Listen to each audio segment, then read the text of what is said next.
tal, amigos y amigas? Muy buenas tardes. Su amigo y servidor Raimundo Cruz les saluda una exposición más, un programa más de Detona México. Antes que otra cosa, déjenme agradecerle pues, a los que hacen posible este programa, porque a veces con las prisas terminamos, se nos va el tiempo y ya no lo hago. Por supuesto, gracias Plácido Garza, un abrazo afectuoso. Allá en Monterrey, a Miguel Ángel de León, Ángel de León. Gracias, Ángel, porque después se nos pasa el tiempo y no lo hago. Y por supuesto, en la Ciudad de México, a nuestra compañera y productora y coordinadora, la licenciada Yelet Medina. Oiga, este es un programa particularmente muy especial, porque en esta ocasión tenemos a una mujer, yo diría que a una mujer mexicana que enaltece a las mujeres en este país, una mujer, si me permite el término, entrona, valiente, una mujer que no se arredra, una mujer que le ha demostrado a todos y a todas, cuando se quieren hacer las cosas, se pueden. Tengo el gusto de presentar a la señora Isabel Miranda de Igualas. Ella preside la Asociación Alto al Secuestro. Señora Isabel, qué gusto saludarla. Muy buenas tardes. ¿Cómo está usted? Buenas tardes a usted y a todo su auditorio. Es un placer verlo, de verdad. Creo que sus televidentes tendrán, todos sus auditorios, el placer de contar con usted, y eso de verdad es una riqueza para todos nosotros. Gracias. Al contrario, sí, un saludo afectuoso a todos acá en México, por supuesto, a todos y todas quienes se enlazan cada que tenemos nuestro programa de Detona México, aquí en México, por supuesto, en Estados Unidos y cualquier lugar donde nos vean en el mundo entero. Señora Isabel Miranda de Igualas, estamos casi a 2 décadas de que su vida le cambió radicalmente, por eso la presentamos hoy, porque además de que usted es una mujer ejemplo para este país, una mujer ejemplo para las mujeres, estamos a casi 2 décadas de la situación que le cambió la vida a usted y creo que también a un gran sector del país, porque a raíz de este suceso, lamentable suceso, usted creó una asociación que ha sido muy importante. ¿Por qué no nos empieza a contar desde el principio, si es tan amable, para que la gente tenga contexto? Gracias, claro que sí, licenciado. Bueno, a mí me secuestraron un hijo el 11 de julio del 2005, ya vamos a tener 19 años en esta lucha por obtener justicia. Una organización criminal compuesta por 6 individuos lo secuestran, nos solicitan el rescate con unas fotografías en las cuales mi hijo ya estaba muerto. Por desgracia no pudimos rescatarlo con vida y ni siquiera muerto, porque para que el auditorio sepa, después del secuestro de mi hijo, como muere en la casa de seguridad, la forma de deshacerse del cuerpo de mi hijo fue cercenándolo. Metieron en una maleta el torso y el resto de las partes en bolsas de plástico. Incluso tuvieron el desatino, el disgusto de meter su cabeza por si yo pedía alguna prueba de vida, pudieran enviarme una oreja, es lo que declaró el líder de la organización criminal, que por cierto es ex policía, y esta organización criminal está acusada de 4 secuestros más. A algunos de ellos el día de ayer les emitieron ya una sentencia en primera instancia por el resto de los 4 secuestros, pero por el de mi hijo tenemos sentenciado a 4 de los delincuentes. Uno es César Freire, el otro es Juana Hilda González y los hermanos Alberto y Tony Castillo Cruz. Ellos están ya sentenciados en segunda instancia. Y faltan todavía, están apenas en primera instancia a Brenda N. y a Jacobo N., que siguen todavía un proceso. Esto se ha convertido en una pesadilla, licenciado, porque en México es difícil conseguir justicia. No uno solamente se enfrenta a los delincuentes, sino a un sistema que es lento y tortuoso y además en la que hay mucha corrupción. Yo ahora estoy viviendo la corrupción al grado más alto, que es el expresidente de la Suprema Corte, Arturo Saldívar, quien, según la información que yo recibí, recibió dinero de parte de una persona acusada de narcotráfico por liberar a Juana Hilda González Lomelí, que está próxima a que se decida su caso dentro de la Suprema Corte, que es la última instancia que ella tendría. Entonces, ha sido de verdad desgastante sufrir esta campaña que orquestó con recursos de nosotros, de nuestros impuestos, Arturo Saldívar, para tratar de hacer creer que mi hijo está vivo, que el caso no sucedió, y en fin, una serie de cosas, porque como ya aparentemente recibieron dinero, pues tienen que cumplirle. Y usted sabe que el que no cumple, pues no tiene muy buen fin. Entonces, ha sido de verdad una pesadilla. Ahora, después de 18 años, la Comisión Nacional de Derechos Humanos le dio recomendaciones a todos por tortura, tal como sucedió ahora con Mario Aburto, que después de tantos años vino a decir que fue torturado. Y bueno, de verdad ha sucedido una serie de atropellos de parte del poder de Arturo Saldívar y pues esperaría yo que la Suprema Corte de Justicia, la primera sala en específico, y el ministro Gutiérrez Ortiz Mena, bueno, pues pudiera realmente, mire, eso que usted está poniendo es otra de las mentiras que ellos sacaron. Nunca pudieron acreditar lo que ellos decían. Entonces, sí es verdaderamente indignante que de víctima pasemos a victimarios. Ese era un punto que yo le quería preguntar, señora Isabel. Vimos también espectaculares. Usted tuvo que pagar del dinero de su bolsa para buscar que fueran, un saludo a las personas que se suman, por supuesto, para pagar, para buscar a estos delincuentes. Fue una situación bastante difícil. Fue en el 2005, fue en el gobierno de Vicente Fox, si no me falla el dato. Después de que sucedió este lamentable suceso, ¿en qué año detuvieron a estos delincuentes? Bueno, realmente la primera fue 6 meses después, fue el 10 de enero del 2006 cuando se detuvo a Juana Hilda González Lomelí. El 20 de enero de ese mismo año del 2006 se detuvo a César Freire Morales, que además era su pareja y líder de la organización criminal. Posteriormente, en el mes de marzo, se detuvo a los Castillo Cruz. A Brenda la detuvieron un año después en Estados Unidos porque huyó con pasaporte falso para no ser detenida, se introdujo de manera ilegal a los Estados Unidos. El gobierno se llevó 2 años en poderla traer de una extradición de Chicago para México y Jacobo Tagle Dobín permaneció prófugo durante 5 años y fue detenido porque su mujer lo denunció por maltrato familiar. Ella estaba embarazada, él la golpeó. Ni siquiera por el secuestro, ni siquiera fue por el secuestro. No, no fue por el secuestro, fue una casualidad que después nos enteráramos que pues era Jacobo Tagle Dobín, porque él traía también identidad falsa, se hacía llamar Daniel, se había dejado crecer mucho el pelo, se había dejado engordar, usaba prótesis dentales y nasales con el fin de no ser reconocidos. Oiga, usted sufrió un atentado. Cuéntenos un poco, por favor, de eso. Realmente sufrí 2, uno en la calle de Florencia y otro en las oficinas. Venía yo con mi nieto de recogerlo de la escuela.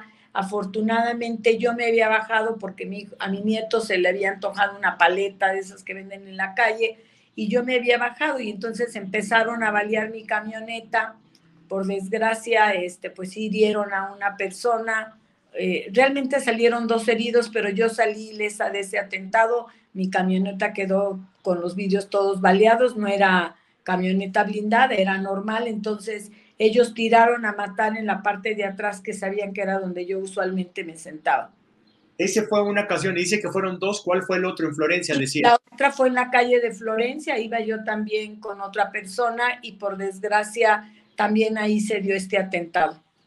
Oiga, ¿cuándo nace la asociación Alto al Secuestro? A raíz de la situación que usted tuvo personalmente, ¿en qué momento nace la asociación Alto al Secuestro? Bueno, pues realmente fue de manera prácticamente involuntaria porque la gente se nos empezó a acercar a pedir ayuda y más o menos yo creo que fue por el 2008 que fundamos Alto al Secuestro, atendemos víctimas y además ahora nos hemos dedicado a dar luz sobre lo que pasa en este país. Caso concreto, ahorita dimos un reporte en el que Alto al Secuestro tiene registrados más de 500 secuestros y el gobierno, el secretariado, pues creo que dijo que hubo 70 y tantos secuestros o menos, dijo que era su mes más menor.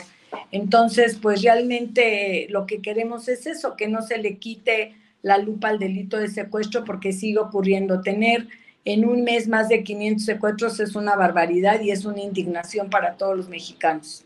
Señor Isabel, me está preguntando, ¿qué pasó con los sujetos que atentaron esas 2 ocasiones contra usted? ¿Los detuvieron o siguen presos? Bueno, sí los detuvieron a varios de ellos, pero por supuesto que ellos siempre negaron los hechos, dijeron que lo que pasa es que me querían asaltar, no que no me querían matar, pero pues no, para asaltarte primero te bajan de la camioneta y te piden las cosas, no te tiran a matar, y aquí pues sucedió que me tiraron balazos a matar. Entonces, bueno, pues por desgracia no prosperó, terminaron por salir de la cárcel y yo con el pendiente de que pues a ver en qué momento Dios no lo quiera vuelven a intentarlo, ¿no? Oiga, usted recibió un Premio Nacional de Derechos Humanos. ¿En qué año fue? Cuéntenos. Creo que fue en el 2010, no lo tengo tan presente, la verdad. Ese premio lo da la Comisión Nacional de Derechos Humanos a través de un comité y lo entrega simbólicamente el presidente de la República, pero quien lo otorga realmente es la Comisión de Derechos Humanos a través de este comité que revisa el trabajo que hacemos en la sociedad civil y también la calidad moral y una serie de requisitos que se requieren sobre todo de humanismo para poder ser digna de un premio así.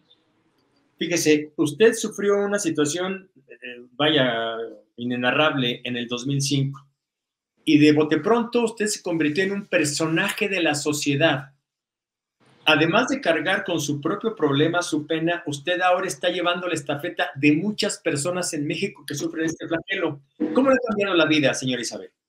Pues mucho, es completamente diferente de antes del secuestro de mi hijo, ahora es otra situación muy diferente, pierdes de alguna manera esa libertad con la que te movías, te vives con miedo a ver en qué momento vuelve a pasar una situación así, enfrentas lo peor del ser humano porque estar sujeta a estar viviendo las audiencias en las que están constantemente recordándote lo que les sucedió a tu familiar, las navidades, los años nuevos, los cumpleaños, todo se vuelve simbólico de otra manera porque siempre estás añorando al hijo, en mi caso, que no debió de morir, es contra natura que yo hubiera perdido un hijo, entonces pues eso indudablemente que te cambia la vida en muchos sentidos. Oiga, casi 18 años, vamos para 19, casi ya 2 décadas. ¿De quién ha recibido mayor respuesta, mayor apoyo del gobierno? ¿Qué gobierno es quien le ha dado la dimensión necesaria a su caso en particular y al caso de muchas personas que sufren este flagelo que es el secuestro? Mire, yo creo que más que dimensión, digamos que el presidente que más sensible fue a las víctimas, indudablemente fue Felipe Calderón. Déjeme decirle que Felipe Calderón hacía mesas para recibir a las víctimas y para escucharnos, cosa que ahora en Palacio pues nos cierran las puertas. ¿Promovida por usted estas mesas? No, esas las promovía el gobierno. El gobierno hizo mesas de diálogo de seguridad y de víctimas.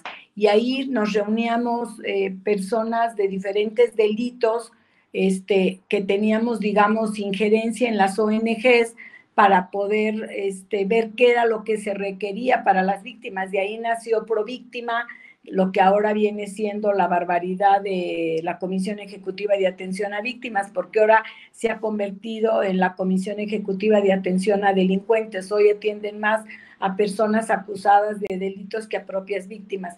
Pero sí creo que él fue la persona más sensible para atender a víctimas de muchos delitos, de trata de persona, de secuestro, de todo tipo. Y además creo que fue una persona que por lo menos se escuchaba y ese para poder tener un diálogo es muy importante. En la época del presidente Peña creo que disminuyó esa atención y ahora es completamente nula. Oiga, me están preguntando que si pueden recurrir a usted en caso de alguna situación de este tipo, algún secuestro. ¿Es usted una persona que ayuda a quien tenga este problema o cuál es el cauce, cuál es la vía? Sí, mire, nosotros los atendemos con mucho gusto y los enlazamos con la autoridad, buscamos que tengan un negociador para que pudieran tener la mejor información y además alguien que sea capacitado y que esté registrado por el gobierno. Les ayudamos a veces con promociones, con visitas a los ministerios públicos, dependiendo lo que se requiera. Ahora, ¿cuál es la dirección? ¿Cómo se contactan con usted, con su asociación Alto al Secuestro? Mire, tenemos un correo que es jurídico altoalsecuestro.com.mx. También tenemos un teléfono que es 55 27 35 43 93. Ahí también ese es un teléfono directo. ¿Me lo repite otra vez, por favor, el teléfono? Es 55 27 Sí. 35 Sí. 4393. Perfecto. Y nuestra página que le di, que es www.altoalsecuestro.com.mx, y el correo también, jurídico@altoalsecuestro.com.mx. Oiga, es verdad lo que usted está haciendo, es muy loable, pero también estamos en este momento en una situación de elecciones en México. Usted también fue candidata justamente para la Ciudad de México. Cuéntenos un poquito de esto y cómo se dio. Pues mire, realmente creo que fue una ilusión como cualquier ciudadano de querer cambiar las cosas en nuestro país, pero pues bueno, sabemos que la política es solamente para los políticos y fue mi único paso, y creo que por desgracia este país no existen las candidaturas ciudadanas, todas tienen que ser por medio de un partido. Ojalá que los partidos sean cada vez más incluyentes de candidaturas ciudadanas, que de alguna manera no tenemos pues esa ilusión de vivir del presupuesto, sino más bien la ilusión de servir a nuestros conciudadanos. Me preguntan si usted es panista. No, nunca he estado inscrita en ningún partido. Oiga, vámonos, usted ya lo comentó al principio, pero también por esto le entrevistamos. Usted fue o ha sido de las pocas mujeres que ha osado retar al máximo poder de justicia en este país, que es al presidente de la Suprema Corte, el señor Arturo Saldívar. ¿Por qué lo denunció usted? ¿En qué año fue? ¿Por qué lo denuncia usted siendo presidente magistrado de la Suprema Corte? Pues bueno, yo lo denuncio porque recibo información. Yo me di cuenta que él tenía un especial interés en el caso de mi hijo, trataba a toda costa de salvar a las procesadas, o en este caso a la sentenciada Juana Hilda. Me hicieron llegar una información en la cual son conversaciones entre el ministro Saldívar, entonces el ministro Saldívar, y parte de su equipo, en el cual estaban planeando una campaña de desprestigio hacia el caso de mi hijo, decir que no existió el caso, porque lo que ellos querían era liberarla porque habían recibido mucho dinero de parte de una persona acusada por narcotráfico, que es Jorge Curilayón. Hay un grupo de personas que a toda costa quiere sacarlas de la cárcel. Yo estoy segura que si la Suprema Corte actúa conforme a derecho, indudablemente no podrán salir de la cárcel. Será confirmada la sentencia de Juana Hilda González Lomelí. Ahorita el proyecto lo tiene el ministro Gutiérrez Ortiz Mena. Yo esperaría que él se base solamente en constancias y que no haya contraído ningún compromiso con el exministro Saldívar, y que pues puedan actuar con ética, con profesionalismo y apegado a derecho. Es lo que yo pediría. Pero el impresentable de Arturo Saldívar me parece que de verdad no tan solo no tiene dignidad como hombre, porque se atrevió a atacarme a mí como mujer desde lo más alto del poder. Ha sido un hombre que no tiene principios, ha visto la corte como hacer un negocio. Prueba de ello es que nunca estuvo comprometido con el Poder Judicial, si él siempre ha estado comprometido con sus intereses personales, en su despacho, en los negocios que él ha podido hacer, en cosas deshonestas que indudablemente seguramente le irán probando más adelante todas las personas. Yo invitaría a que todas las personas que fueron sujetas de atropellos de él o de extorsiones, pues lo denuncien, aunque sabemos que en México a las personas poderosas nunca las tocan. Yo lo presenté ante el Consejo de la Judicatura y ante la PGR, y en ninguno de los dos ha pasado absolutamente nada, no los han tocado. Le pregunta Verónica, señora Wallace, buena tarde, ¿qué tiene que ver Ricardo Rafael en todo esto? Bueno, Ricardo Rafael forma parte del círculo del ministro Saldívar. La gente quizá no lo sabe, pero es excelente amigo de Saldívar. Él es el que da la cara y pone anuncios, pone asuntos relevantes en los cuales el ministro quiere que llamen la atención. Por ejemplo, ese teatro que hizo de ir a sacar mujeres de la cárcel fue una promoción para llamar la atención y que dijeran qué buena gente. Pues él se debería de ocupar por impartir justicia dentro de su ámbito y eso no lo hizo. Por más que él diga, de verdad creo que él mismo ha dicho que no existe la justicia en nuestro país y él formó parte del staff, digamos, de justicia. Entonces, Ricardo Rafael es un payaso que lo utiliza Saldívar para cuando él quiere hacer reír a la gente o cuando quiere engañar a la gente y sacarse de la chistorra cosas increíbles. Ese es Ricardo Rafael. Oiga, usted demanda al señor Arturo Saldívar, presidente de la Suprema Corte. Ahorita ya no tiene cargo, ahorita ya está retirado. Usted fue la primera que se atrevió, con mucho valor lo hizo. ¿Dónde se ha sentido más insegura? ¿Cuando sufrió aquellos atentados porque eran delincuentes, ahora sí que delincuentes de alta escuela, porque un secuestro no lo hace cualquier persona? ¿O siente usted más temor hoy que está esta situación con el señor Arturo Saldívar? Ya vimos todo lo que se viene ahora. La subministra de la Suprema Corte, Norma Piña, también ya hizo una denuncia contra él. Ya son 2 mujeres que directamente hacen acusaciones directas sobre este sujeto. ¿Usted siente temor en este momento, señora Isabel? Qué buena pregunta me hace el licenciado. Efectivamente, siento más temor de esta mafia del Poder Judicial en este sentido, integrada en su oportunidad por Saldívar, que por los propios delincuentes. Porque cuando tú te enfrentas a un delincuente, sabes lo que puedes esperar de él y sabes cómo puedes defenderte. Pero cuando te enfrentas con un agente con tanto poder como el que tiene Arturo Saldívar, porque él ha sido un oportunista que ha ido cayendo parado en cada uno de los sexenios según le conviene. Entonces, claro que me da mucho temor porque seguramente le darán algún cargo y desde ese va a tratar de seguirme fastidiando y de seguirme perjudicando.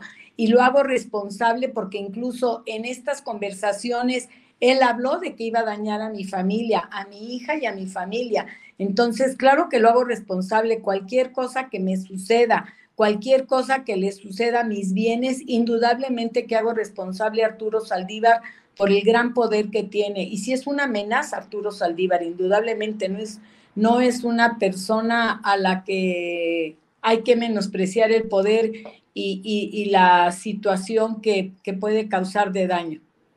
Oiga, me está preguntando, ¿usted no habló con Arturo Saldívar antes de que él empezara a estar en el caso de su hijo en contra? ¿Usted no lo buscó como presidente de la Suprema Corte? ¿No lo buscó anteriormente?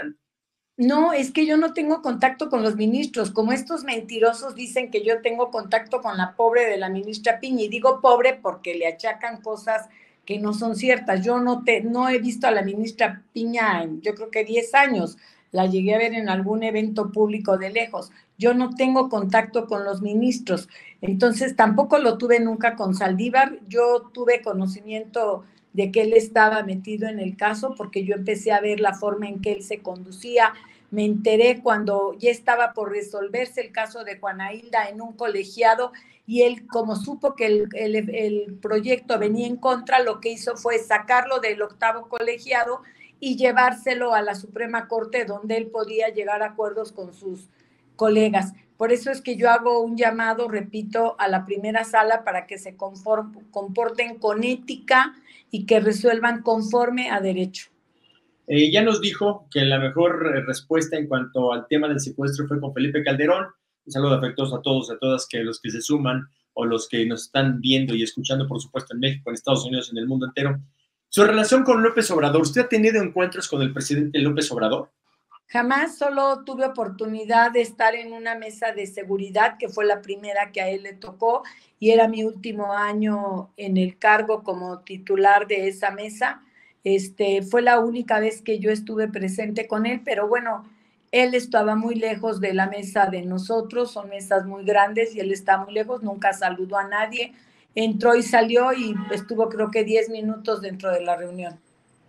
Oiga, ¿con alguna autoridad de este gobierno ha tenido relación, ha tenido comunicación? Usted sabe muy bien los esquemas, cuál es casi el modus operandi de las bandas organizadas que secuestran. ¿No ha platicado con gobernación con alguien? Ha habido una mujer al principio, luego un hombre, otra vez una mujer.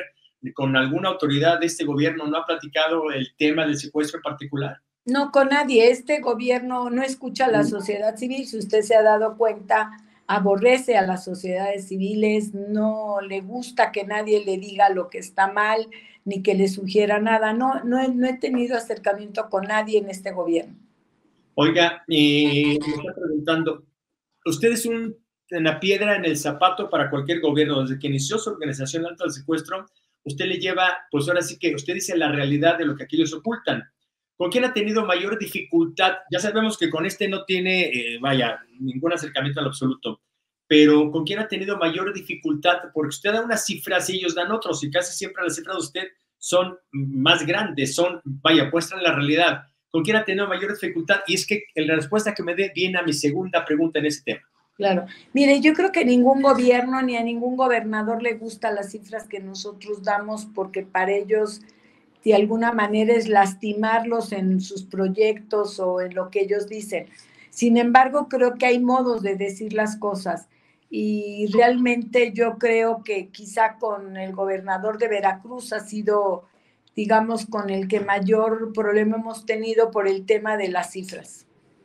Oiga, me está preguntando, ¿cómo le hace usted para saber realmente el número de secuestros? El gobierno, pues ahorita acaba de dar unos datos usted, y decía que de febrero a marzo, el último dato que dio, que creció, creo que el 316%, brutal lo que ha crecido.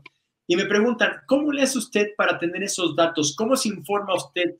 ¿Cómo sabemos que su información es verídica, el dato que usted saca sobre el secuestro? ¿Y quién la informa? ¿Quién la nutre a su asociación Alto al Secuestro?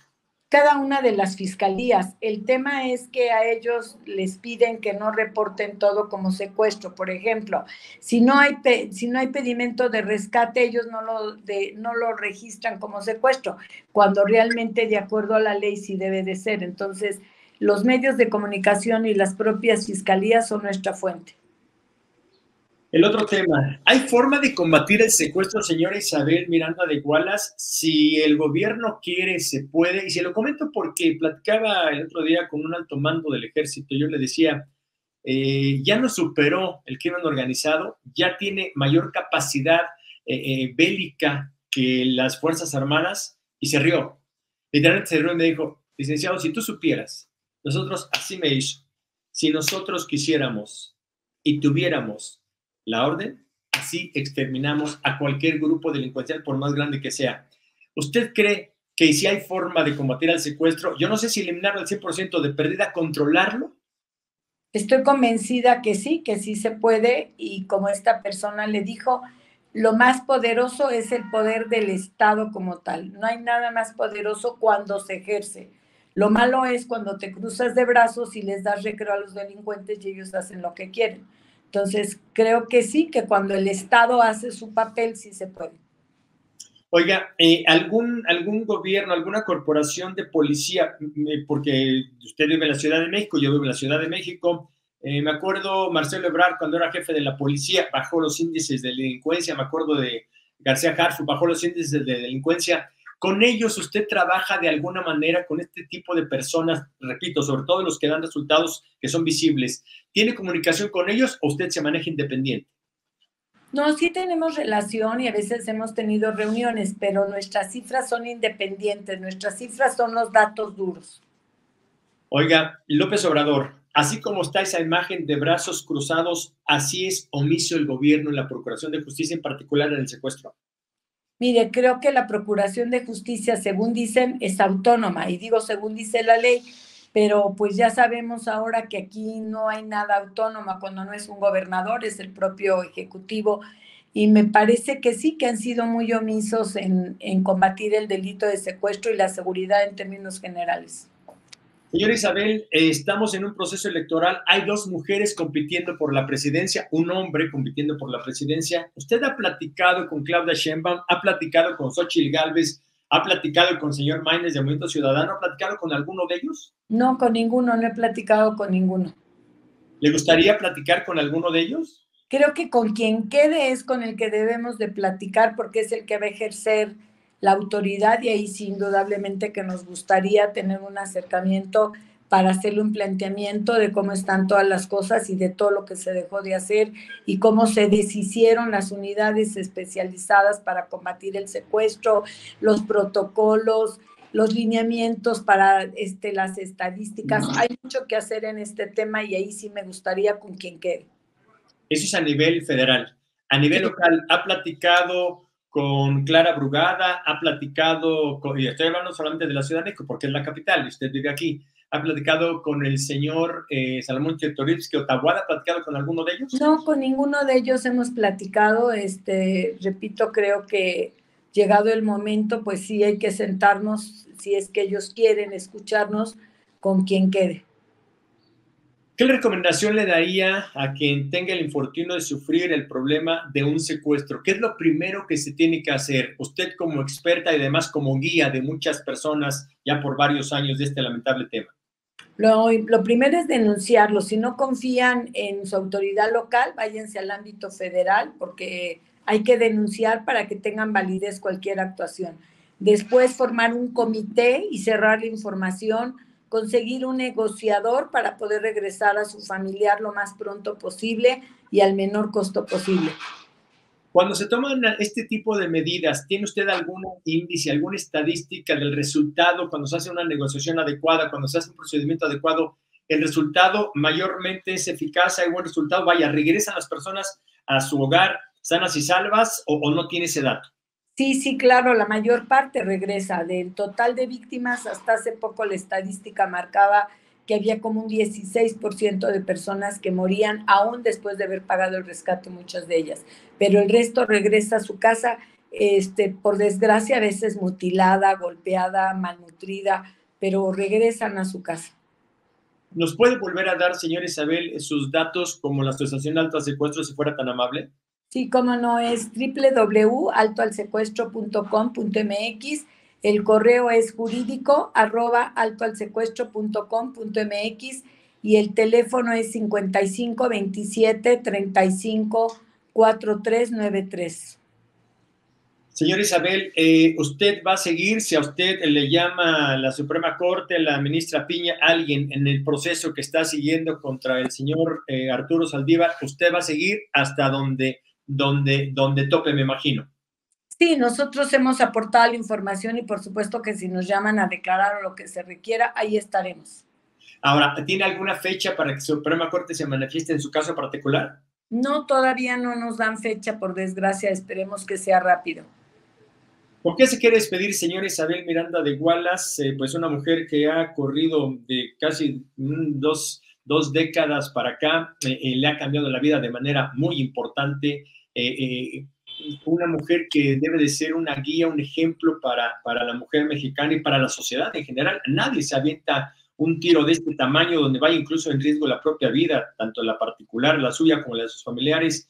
¿Con qué se quiere despedir? ¿Con qué se quiere que se quede el público que le está viendo y escuchando en México, en cualquier lugar de Estados Unidos o del mundo entero? Pues a mí me gustaría decirle a la gente que nosotros los ciudadanos tenemos que cuidarnos unos a otros ante la incompetencia de muchas de las autoridades y unirnos para exigir justicia, aunque no sea nuestro caso. No esperemos a que seamos nosotros víctimas. Ayudemos dentro de lo que podamos exigir justicia para quienes ya hemos sufrido algún delito, los desaparecidos, los secuestros, las violaciones. Apoyemos siempre a las víctimas y no las juzguen, porque siempre en redes juzgan mucho a las víctimas y creo que quien hay que juzgar es a la autoridad. Oiga, me están preguntando que si usted va a votar, que invite al llamado al voto. ¿Qué le quiere decir a la gente? Próximamente tenemos que votar, la gran mayoría de mexicanos deberíamos de votar el padrón de 90 millones. ¿Qué le quiere decir a esas personas que le están viendo y escuchando en este momento? Bueno, indudablemente que debemos de salir a votar, no es solamente, no es una obligación, es un derecho, y ahora que aún lo conservamos hay que ejercerlo. Vote por quien usted quiera, analice cuál es el candidato que va más afín con lo que usted necesita y vote, pero lo importante es votar. Bien, Isabel, un gusto como siempre, un placer verla, escucharla y estamos en comunicación. Gracias, buenas tardes. Gracias, buenas tardes, hasta luego. Así es, la señora Isabel Miranda de Wallace, usted la escuchó, es un personaje de nuestra sociedad. Digo, casi 2 décadas, la vida le cambió y mire, tomó una estafeta y ya la lleva, ¿eh? mujeres como estas son un ejemplo para todos y para todas. Quiero agradecer a todos los que hacen posible este espacio. Gracias, Ángel de León, allá y todo su equipo, allá en Monterrey. Gracias a la licenciada Yelet Medina y todo su equipo, a todo nuestro equipo aquí en México. Gracias a usted por sintonizarnos. Gracias a todos y espéranos el próximo jueves. Vamos a tener una entrevista, una conversación bastante interesante sobre los temas que a usted le importan. Gracias.